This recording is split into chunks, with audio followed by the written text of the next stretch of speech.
today to talk about mandated reporting and confidentiality. So Leah and I are going to go through, chat with you about what is mandated reporting, what is confidentiality, what are the policies and laws that are in place in New York State.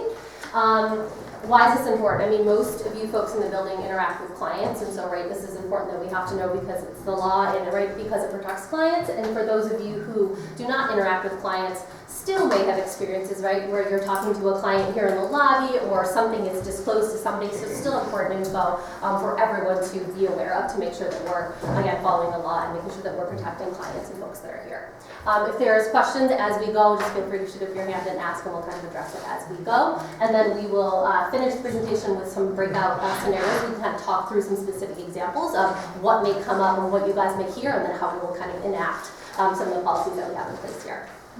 Okay. So given the time that we have, we're going to wrap this at 1. So we want to leave time for some of that actual figuring out of case scenarios. So we're going to go through a little bit quickly, but please catch us if we're talking too fast or something doesn't make sense, because state law and policy can be a little bit confusing. Cool.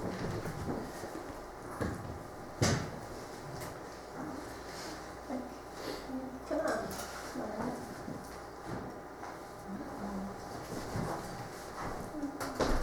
Okay, so while Ricky's figuring out the technology piece of it, I'm going to speak to the ways that our work and confidentiality are really interwoven, right? So when we talk about confidentiality, we talk about ways that we're really preserving our clients' dignity with their walking in our door and they want a simple, well, not a simple, but if they want a document translated, or if they're going to be working with our program for a series of years, or they're a new partner program, whoever we're engaging with, we want to make sure that they're respecting their dignity and worth as real people.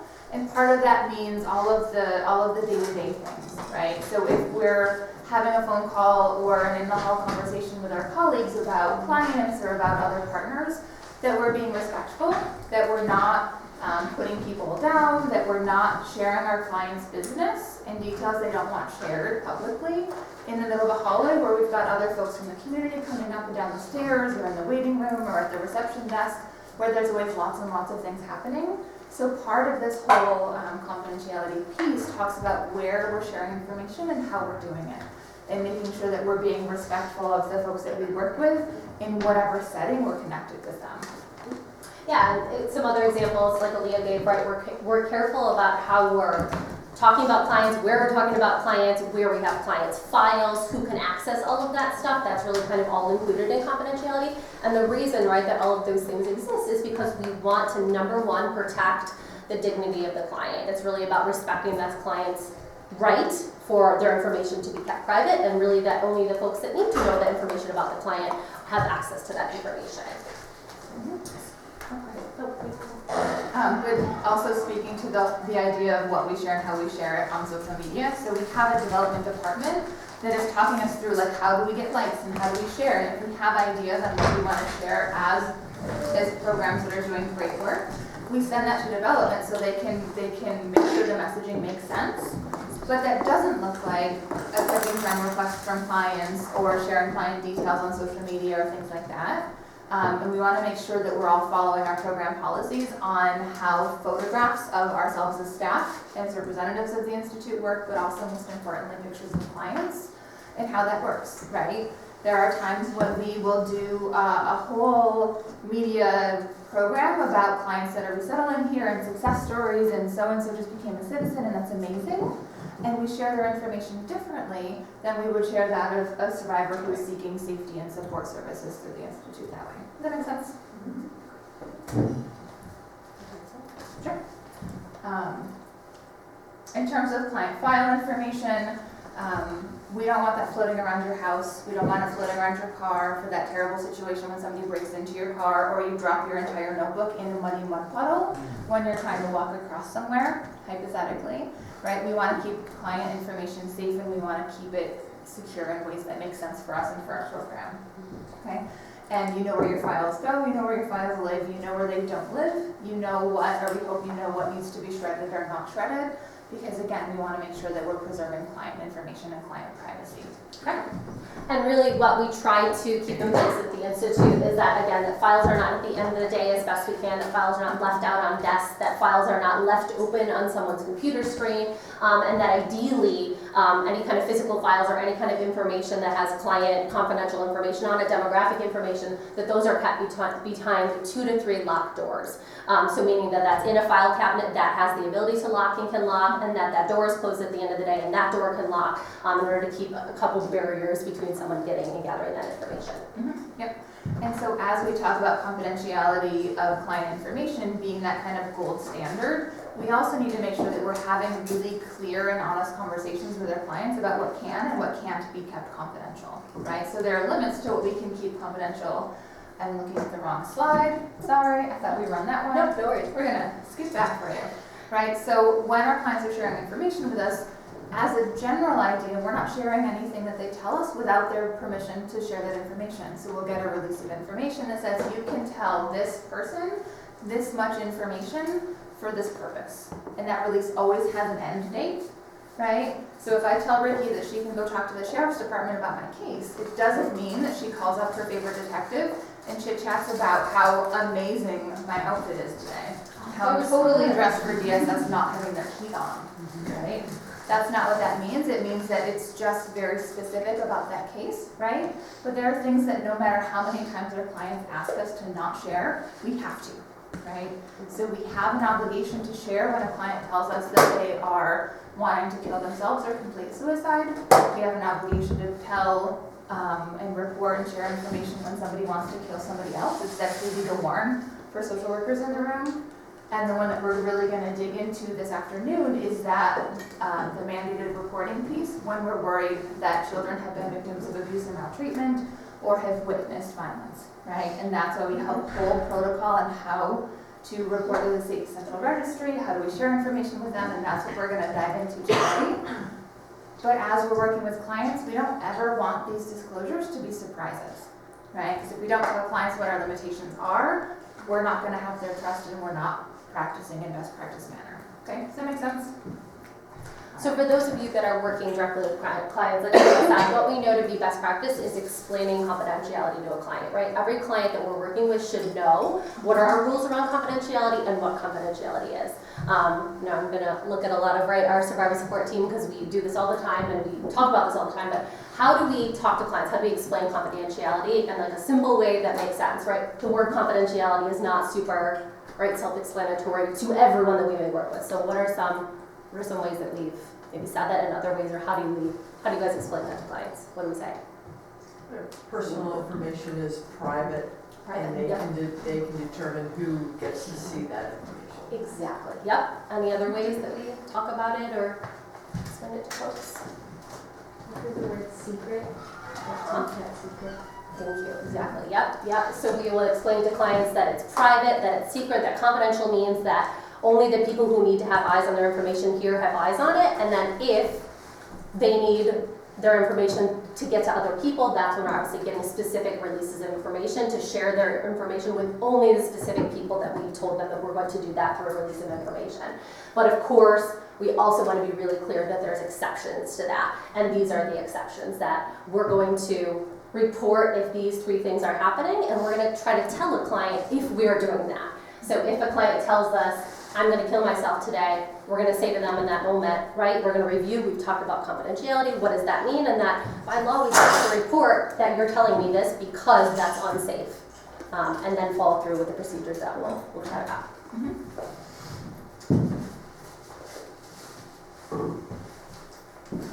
This is the one we skipped. Yeah.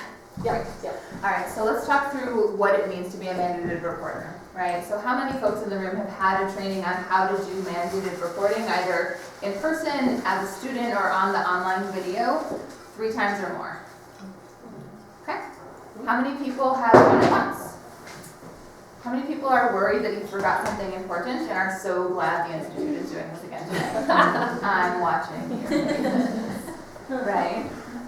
So really, I mean, these come from legal definitions, right? So any professional or agency staff who provides services to anybody under 18, that's us, right? That's all of us, because we have young people coming in. We have young people coming in with their parents or guardians in the waiting room. We're helping families resettle. We're helping children who are victims of domestic violence. We're helping youth clients directly. right? So this is all of us. We fall under that first category right there, right? I just want to underscore that New York State doesn't make a distinction of specific positions within an agency. So if you have any mandated reporter in your organization, then everyone is a mandated reporter, right? So I know that some of you are like, this doesn't pertain to me at all. And legally, you can be criminally prosecuted if you don't mandated report, even if you've never seen a child in your whole life. But you see one here who runs into the accounting office and something happens or whatever. So I just want to be clear that even though if I'm working, if Nicole's working with kids under 18 every single day, her legal obligation is the same. Christy's legal obligation to report is the same as Nicole's under the auspices of the institute. Okay. Awesome, thank you for the clarification. Does that make sense? Yeah, I mean it's not that logical, but it's very true. easy. Yep. Okay. Does that also pertain to interpreters who work with us? If Even though they're they're, independent contractors? no, so that is the Amy shaking her head, no, Okay. right? Okay. Yeah. That doesn't mean that isn't helpful information. Yeah. The standard here at the institute should not be, will I be legally prosecuted if I don't report this? What we want, and I'm sorry, Gladys. What we want in the culture here is to be able to provide a safe environment and to be able to help people in the best way that we can, right? So again, interpreters are legally mandated to be mandated reporters. That doesn't mean that if they came to us with information that they saw, that we couldn't and maybe shouldn't do something about it. Yeah, Robert, that's a great question. Like when with community trainings and with interpreters in our department, I've definitely had that come up where an interpreter's like, well, hypothetically, like I'm out in the community, I'm an interpreter, this and this happens, and then I'm able to kind of talk through, again, explaining that I will be a mandated reporter if they tell me that there is a child in danger, but then absolutely we can talk that through with them, and then we need to determine if we need to make a call separately. I got a question on that. Do interpreters, do they sign a level of confidentiality at all? Saying, if they're interpreting in various situations? Yeah, they Is do. that something? They're all bound by HIPAA and confidentiality agreements with us that are like to the same standard, like a need to know. Okay. Yeah. Thank you. But it's certainly part of our when we do DD and HT training of saying like it's not unusual when we leave the room for our client to disclose something to the interpreter when we're not there. So again, our goal is to have a really good relationship with our interpreters because it's simply not fair to leave someone without those skills to say, what do I do now, right? So often what we would say to an interpreter is like, if you hear anything, you can say to us, hypothetically, if this happened, should I talk to you about it or whatever? So that relationship is really important.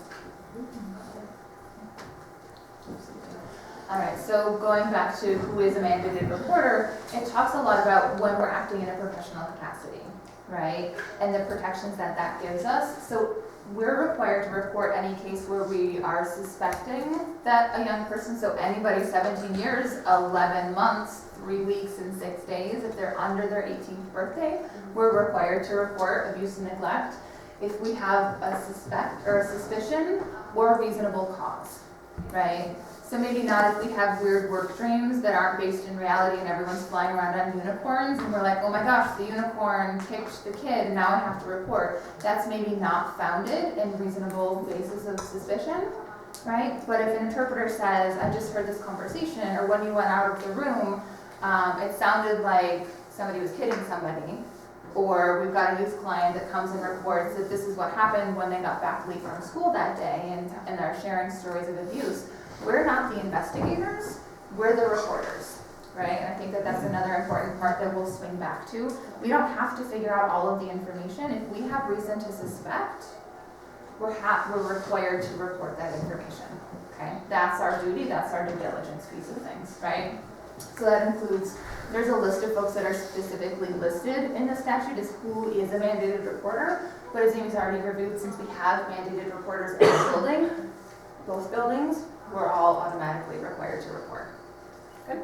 And for those of us who are licensed social workers, our duty is 24/7. It's not just when we're acting in a professional capacity. So if we go out afterwards with our friends to for drinks and they're like, oh my gosh, I heard about this case. Can't tell you how many times I've said to my sister about something that's happening in, you know, her kid's school. My niece and nephew, I was like, I have to report this if you tell me this. So again, it's a legal obligation.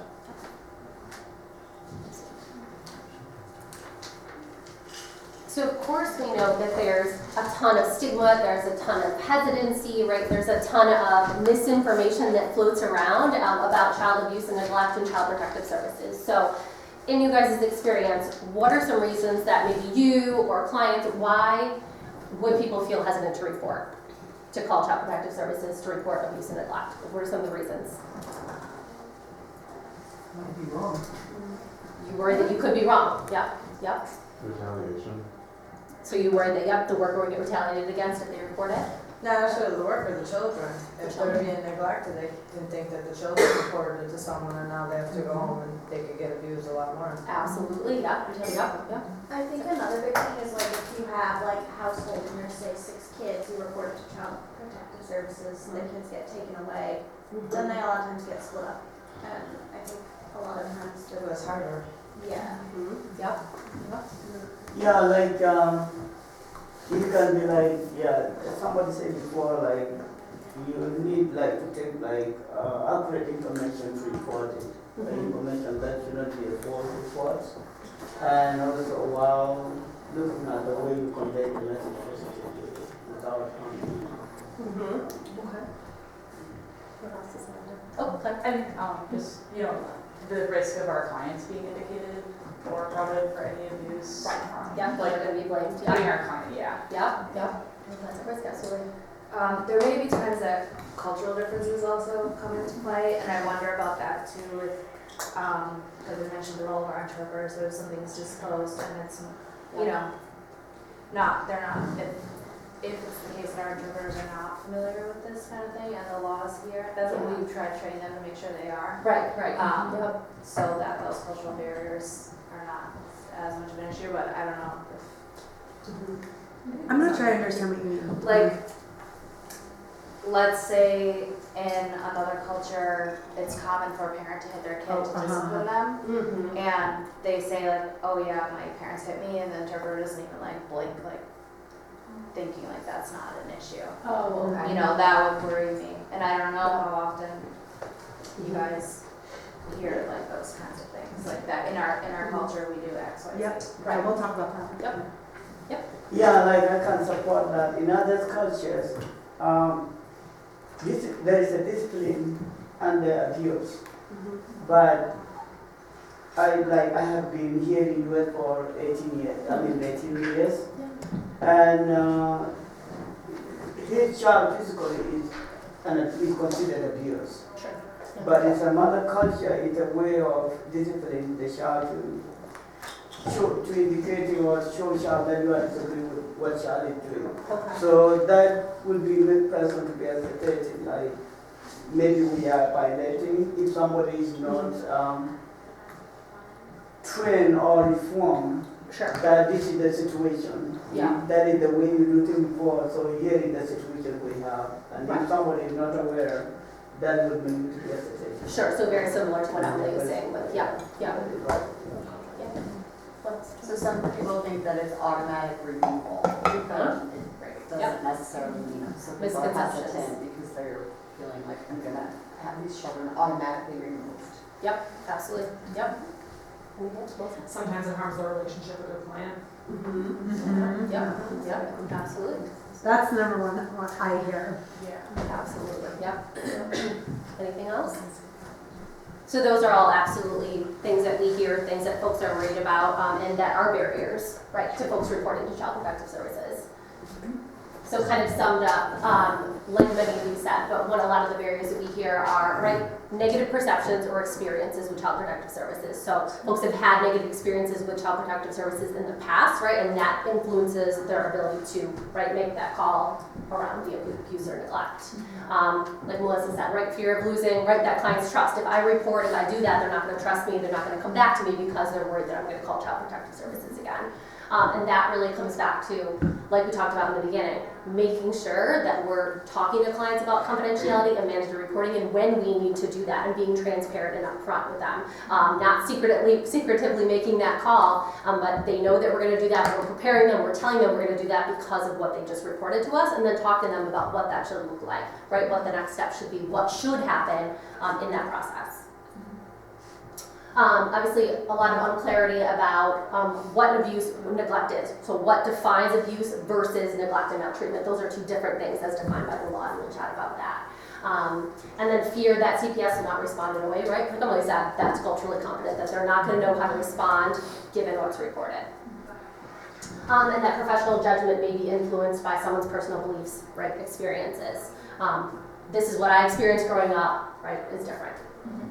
Yeah, so let's talk through what the definition of an abused child is, right? So what does New York State law say child abuse is?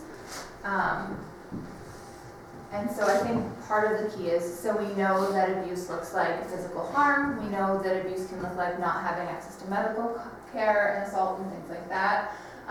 But when we're talking about reporting to CPS as opposed to law enforcement, we've got to look at the person legally responsible for a child. Right, so is the person that we're worried about that's facilitating the abuse or maltreatment, is this a parent or a guardian? Is this a grandparent who's watching the child? Is this a residential facility who's supposed to be responsible for caring for the safety and well-being of the young child? Or is this a stranger off the street, right? Because CPS has jurisdiction when there's somebody who is the person legally responsible for the young person who's either abusing or allowing the abuse to happen, or they're facilitating the neglect and things like that. But they have to be legally responsible, okay? PLR is the kind of state phrase for that, but CPS can't do anything about an incident of stranger violence if they have no kind of connection to the child in that way. Does that include teachers? So teachers have their own lovely reporting system. They have their own number on to report information about law on the hotline to report. They're in there because they have responsibility. Yes. If they're the abuser. No. Okay. No. There are specific reporting protocol for teachers, but it's not the same route. Yeah, based on the report, and let's say like while you are selling the client, in which situation the medical report considered trauma and human right without violating individual right of the parent and the child. How that is addressed through the mandated report according to law. So the mandated reporter laws really focus on the obligation to protect children and folks that are under 18. And so it's focused on if we know that somebody under 18 is being abused or neglected, then we have to report. It doesn't look at parents' rights in this part of New York State and federal legal codes. And that abuse has to happen in the United States. So it has to be a child under 18 and there's abuse or neglect or maltreatment that's happening here by that person's legal guardian. Those are the only reasons that we'd be making a call to Child Protective Services. And so when we're talking about child abuse specifically, we're looking at the situation where a person that's legally responsible, usually a parent or guardian, is either creating or allowing to be created substantial risk or injury to that child's physical injury, or committing sexual crime or allowing sexual crimes to be happening against the young person, right? And so when we go back to that concern about, well, what if they make a finding against my client, right? So if we're talking about a victim or survivor of domestic violence, and perpetrator who is abusing them is also abusing the children, we have to do a lot of advocacy around how we word those reports to make sure our client isn't the one that's found responsible when we know that the perpetrator is the one who's choosing to abuse the kids in the home, right? So there's lots of room and lots of expertise in this building around how to word those reports and how to do advocacy with CPS to get some of those to reduce some of those barriers and some of those concerns. I don't need to steal thunder, I'm just worried about time a little bit. So I just want to say that the really good news here is that none of you should be making a report to CPS without Aaliyah, Ricky, me, or Julie in the room. Like, you shouldn't be doing it on your own. So that's what we're here for. And it's actually black and white. So I have, my conversations about whether or not we should call the hotline are very brief. And the law wants it that way. They don't want us having a really long conversation about whether or not we should report, because our duty is to report and their duty is to investigate. What we do have conversations about is how to report and how to phrase things and how to follow up to make sure that there's a culturally responsive worker and there's an interpreter when they're interviewing the kids and all, like we can do a lot of those things. We wanted to acknowledge the hesitancies, but the hesitancies can't get in the way of us doing it. And that's what we're here to help with. So I just we'll kind of get to All the things. Yeah, and like Amy said, I mean, we want you guys to have the information to have the tools and know what this stuff is and know the differences, but yes, we should be crafting reports together and doing those calls together.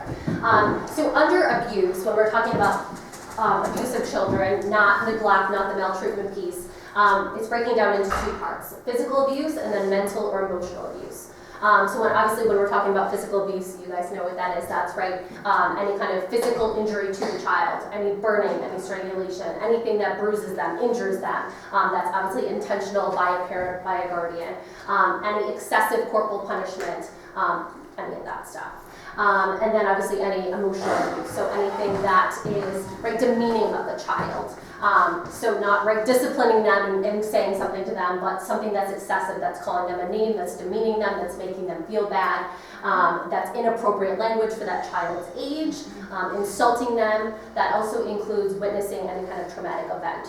So for our program is generally witnessing violence between family members or whatever that looks like, witnessing domestic violence, even if that's not physical abuse, even if that's hearing threats or insults or parents having a DV verbal altercation.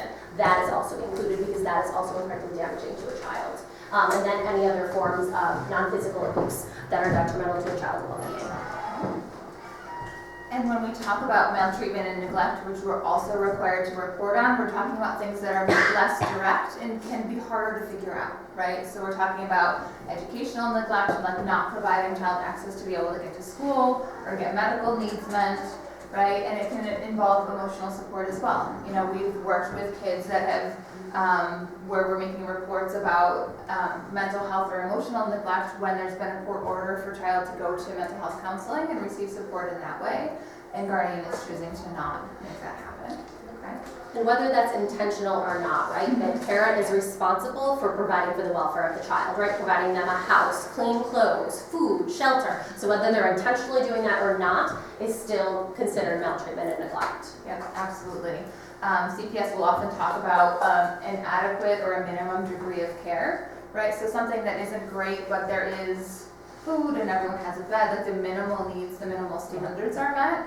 And that's kind of where the layer of what CPS can say has to be in place for there not to be neglect in place, right? So that often looks like CPS doing a home visit and saying, is there a refrigerator, a way to keep food cold? Is there food in the house? Is there heat if it's winter, and does every person, every child have their own bed to sleep in? It can get more complicated than that, but those are the basics for minimum standards. And if those are met, then it's not going to be a situation of neglect. But again, we don't have to figure out the investigation and how many beds are actually in the house. We have to say something's not right. Let me call because I have a mandated reporter responsibility. And again, Julie and Amy and Ricky and myself are all here to talk that through and figure out what and when we need to make those calls, right? So it looks more like not meeting needs, including supervision and guardianship, right? And so part of that can look like talking with our clients about what these minimal standards look like, including not having 6-year-olds watch all of the younger kids by themselves in the home, right? So part of our responsibility is, in the United States, this is what has to happen here, or the system has to get involved. Yeah, a lot of times when we do these trainings, especially for immigrant-specific organizations, there's a lot of focus on the rights of the parent, and like we talked about before, and we see this fierce protectiveness of our clients, right? And that's a really good thing. Yeah. What we want to make sure is that both things are true, right? That there's no need to demean or criticize someone's cultural beliefs or cultural experiences and children have the right to be protected and safe, and there are laws in this country. So both of those things are true. And I feel like this might be one of the scenarios, but I just, like, the case that keeps coming to me is when I worked here, just when I started working here, we had a client whose husband told her, who was having an affair, and the child actually was diagnosed with cancer, and she absolutely believed that if her husband stopped having affairs, that her child, like, the child had cancer as a result of, a punishment of this behavior. And there was no reason for us to demean those beliefs, and the child needed to go to the doctor and get treatment, and however much we talked to the family, they weren't willing to do that. And so that was actually, I think, one of 4 times in my entire professional career where we recommended removal. Because even though that is a cultural belief, and they have the right to have those cultural beliefs, the child has a bigger right to have access to safety. Does that make sense? So it can be complicated, but it actually is pretty black and white when it comes to the law.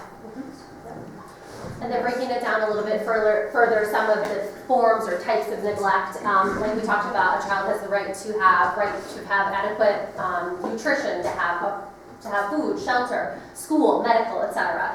So failing to provide those basic needs, safe living conditions, weather appropriate clothing for winter, hygiene, things like that. That children obviously under 18 have to be enrolled in school. So any kind of excessive absenteeism, missing a lot of school for unexplained reasons, parent not enrolling a child in school, or not allowing that child to go to school, absolutely types of neglect.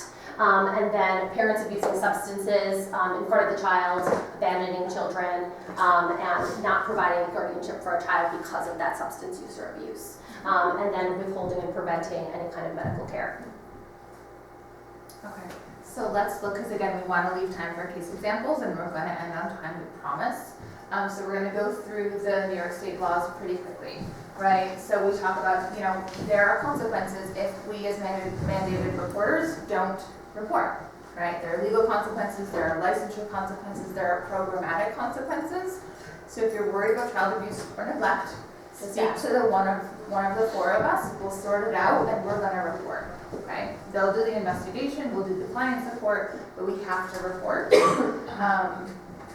But we're also immune from liability, right? In terms of if we report something and it's a mistake, or if it's not right, or if it's not founded, which means that it could have happened but there wasn't enough proof to make a determination, right? If we're acting with the best intent and the information that we have available, we're not going to get in trouble for making a mistake, right? But we also need to acknowledge that in New York State, corporal punishment is legal. If you can hit your children in New York State and it's legal, you can't leave marks. Okay? And we would call a hotline anytime we heard that there was physical abuse. I would not ask, is this excessive? Right. CPS would investigate if it was excessive. Yeah. I mean, I know you just answered this, but I feel the need to ask. What if you punch your kid in the head and it doesn't leave a mark? That's absolute child Because abuse. you punched a child in the head. But it doesn't leave a mark, you're saying? But if it doesn't leave a mark, That's not corporal That's punishment. excessive. Yeah. Right, because it's. So corporal punishment is, If I spank my child. Right. If I spank my child, which, I'm sorry, I did spank my children. But if you let me spank a child, but if you spank a child so hard that your handprint is in their butt or their back, that's going beyond. Okay. You're leaving a mark. But, But just because you know how to punch your kid without leaving the mark doesn't mean it's not. Doesn't mean we're not making That's it. not- which is, so we will report. We'll always Period. report. We'll always report. Exactly.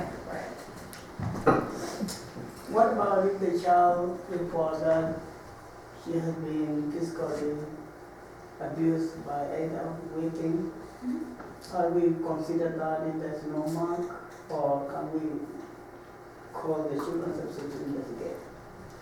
Is the child reporting that she has been physically? Okay. If a child's reporting to you that they've been abused, but there's no mark, you're saying? Mhm. That's what your question? Yep, we would report it. Yeah. Period. We would report it. Okay. Again, it's not our job to investigate.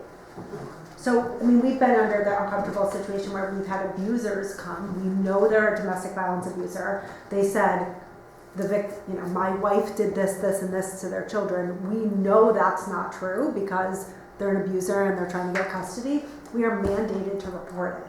So again, the way that we would report it is say like, here's what we heard, this is the other information we know, right? Like we would do it in a strategic way, but it's black and white, which is actually makes it a lot easier because the things that like, we start to have a conversation, I'm like, you know what, it doesn't really matter, but how are we gonna report it? Right. Yep.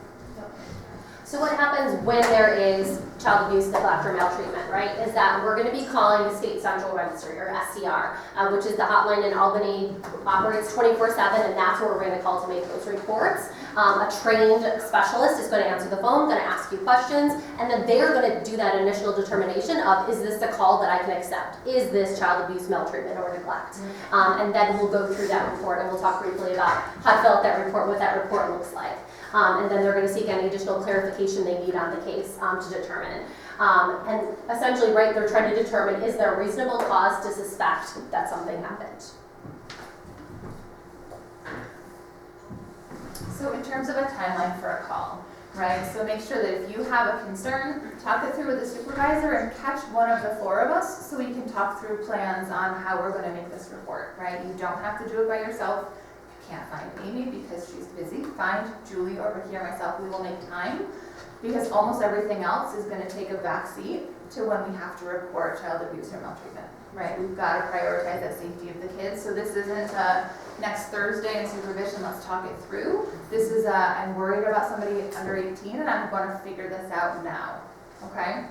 We have 24 hours from receiving information to make that phone call. Not 24 work hours. No, 24 hours, right? But that doesn't mean we need to wait till 23 and a half hours in to figure this out. If we can make a call in an hour, great, let's do it sooner. That just gives us a little bit of a window.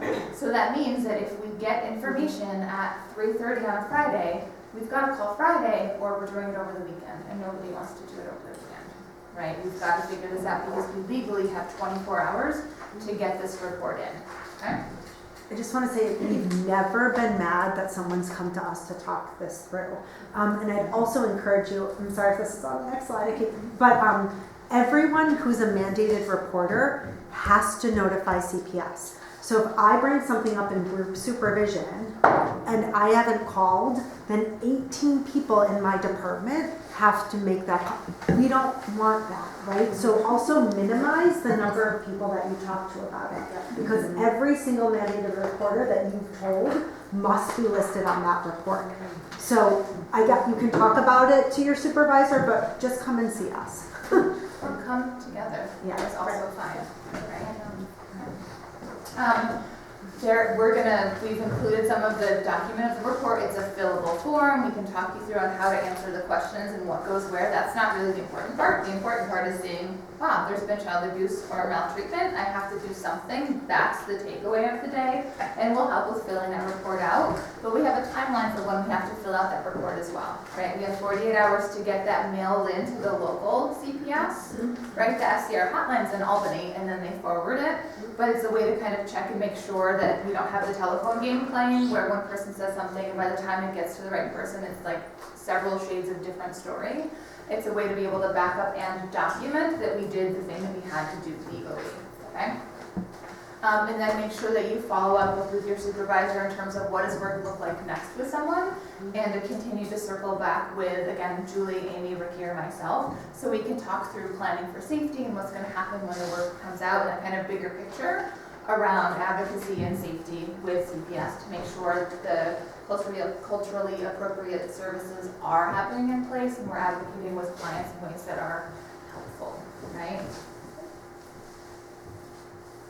So in terms of making an actual report, I'm going to really cruise through this because again, we'll be doing it with folks. But you're going to include, and we have a copy of the form in here. Obviously, I've included all the demographic information for the guardians of that child. So all of the information you have, address, full name, date of birth, phone numbers if you have it, all of that stuff is included. Of course, all the information for the child, all the folks that are living in that house essentially. And then there's a section on the form to report what's going on, right? So a little narrative about what's going on, and that's what we're going to be be, crafting pretty carefully about what's going on and what we're reporting, how we're reporting it, and then any special circumstances, any special needs, any violence in the home, any safety concerns in the home. This is obviously something we're used to doing all the time with domestic violence and trafficking, so noting if there's any weapons, if there's any threats if there's a perpetrator, whatever that looks like, that is going in there. Dogs. Yep. And then obviously the reason for the call and then all of the contact information for the staff who are making the call. And then as Amy said, we have to report additionally everyone else that is a mandated reporter that has also been included on that in talking about that case. And part of the protections in creating these mandated reporter laws, that kind of limited liability, you can't get sued if you make a report that turns out not to be founded as true, is that all of these reports are anonymous, right? So your name, Aaliyah Howard of 35 Parkdale Avenue is not the one who called that report in, right? That part of the information isn't legally able to be shared by the CPS worker who's investigating the case, right? It doesn't mean we still don't want to navigate safety around reporting with kids to mitigate some of those risks. That's in terms of like the way that we word the report, but our information isn't able to be shared with the people that are under investigation.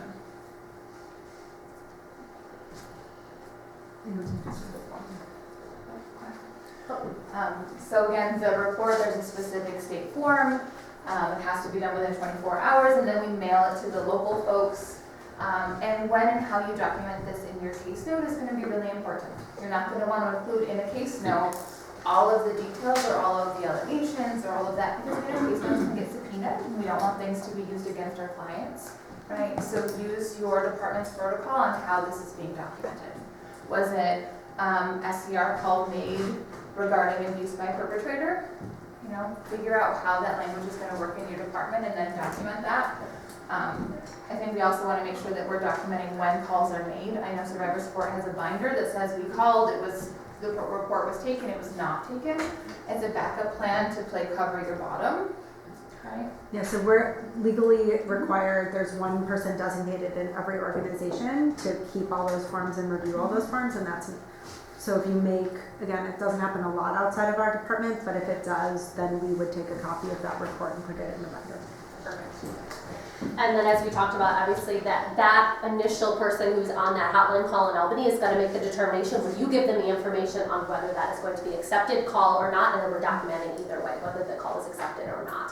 Obviously, if the call is not accepted, it's not going to move forward with local child protection, it's not going to move forward with an investigation, and then obviously if the call is accepted, it will get forwarded to local, whatever county that child is living in, where they will begin to investigate or work, or will reach out to that family, do a home visit, reach out to the person who made the call, and that's how they're going to start their investigation. Yeah, absolutely. Do they keep a kind of a running track of, even though it's not they're not going to open it? Yes, They yes. still, That's why it always something helps. just doesn't keep Yep. adding up. Yeah, so we have a lot of cases that, there's not any evidence anymore or whatever, but we call because our hope is that there's 7 people who've called. And once I have 7 of not enough information or whatever the number is, that might be enough for an investigation. And we call, they're actually really helpful. Sometimes I'll call and I'll say, I'm not sure if this is enough to report. Here's what I have. And again, I'm not deciding, right? What I'm doing is calling, and sometimes we want them to take the call because we know something weird's happening and the perpetrator's been lying and whatever. So I'll call and I say, this is what I'll have, and they'll say, we need a little bit more of this, or that's enough, and we'll help with that report. So again, the line is call, and then they do the investigation. Yeah, Cheryl, great question. Like Amy said, they will. Oftentimes, we've seen sometimes where they don't accept a call, it doesn't get forwarded on to local child protection. However, they'll just keep a report in their system. They'll say, we'll do this in case we get other calls, so we have some record of this happening, and that's usually a good thing. Any other questions folks have before we move into looking at some case examples? This is all focused on children, but I know that there are a lot of elders. What's the difference between the mandated reporting for children versus child abuse versus elder abuse? I think the requirements to report are the same.